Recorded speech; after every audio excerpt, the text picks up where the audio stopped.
पाप मोचनी एकादशी उपाय। पाप मोचनी एकादशी उपाय।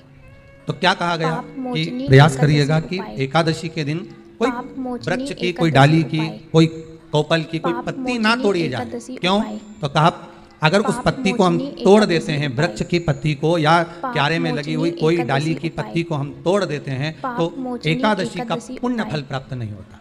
पाप एकादशी मोचनी का कोई फल एकादशी हमारे उपाय। खाते में नहीं जाता। पाप पुण्य फल मोचनी प्राप्त। अब फिर एकादशी भले तुम उपाय। चाहे तुमने मोरदन पाप खाया हो, चाहे मोचनी तुमने एकादशी फिर चिप्स उपाय। खाई हो, चाहे तुमने फिर पाप व्रत का मोचनी कितना ही सामान एकादशी खा गए हो और उपाय। तुमने सोचा कि आज मेरी एकादशी है, पाप तो मोचनी फिर उसका कोई एकादशी फल प्राप्त उपाय। नहीं, उसका कोई सुख प्राप्त नहीं। पाप फिर उसका मोचनी कोई आनंद प्राप्त एकादशी नहीं। उपाय। चलें, पाप बहुत ध्यान से आज की मोचनी कथा सुनना कि एकादशी एकादशी का उपाय। आपसे आपके बच्चे पूछेंगे मम्मी पाप हम मोचनी भगवान विष्णु का दर्शन एकादशी करते हैं, उपाय। हम राम जी का दर्शन पाप करते हैं, हम कृष्ण मोचनी भगवान का दर्शन करते हैं, हम एकादशी भवानी उपाय। माता का दर्शन करते हैं, हम शंकर जी का पाप दर्शन करते हैं, हम मोचनी सारे एकादशी देवी देवताओं का उपाय। दर्शन करते हैं, पर ये एकादशी माता तो कभी नजर ही नहीं आती। एकादशी उपाय। पूछेंगे कि नहीं पूछेंगे कि तुम जिस पाप एकादशी का व्रत मोचनी करते हो एकादशी इनका उपाय। जन्म कहाँ से हुआ? पाप मोचनी कहाँ जन्मी एकादशी थी? उपाय। पाप मोचनी एकादशी की जन्म उपाय। स्थली कहाँ है? पाप भाई भगवान कृष्ण की मोचनी जन्मस्थली तो मथुरा है। एकादशी उपाय। श्री राम जी महाराज की पाप जन्मस्थली मोचनी एकादशी बोल दो जम के उपाय। अयोध्या है। पाप मोचनी एकादशी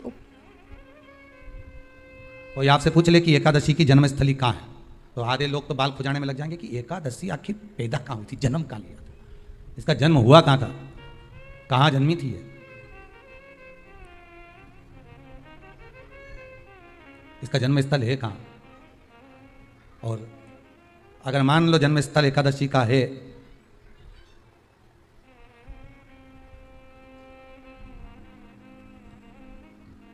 और एकादशी अगर जन्मी है, उसका जन्म हुआ है और दुनिया के लोग इतना व्रत करते हैं, उपवास करते हैं, तो फिर इसका जन्म स्थल कहाँ होगा? तो कहा इसका जो जन्म स्थल है वो बद्रीनाथ। कहाँ पर है? बद्रीनाथ। और उस बद्री विशाल में भी एक गुफा जिसका नाम है हेमवती। क्या नाम है? हेमवती। उस गुफा में एकादशी का जन्म स्थल है। बद्री विशाल में हेमवती गुफा जो 12 योजन अंदर प्रवेश करने जितनी है, 12 योजन की गुफा के अंदर, हेमवती के अंदर एकादशी का प्रगट हुआ था, एकादशी का जन्म हुआ था।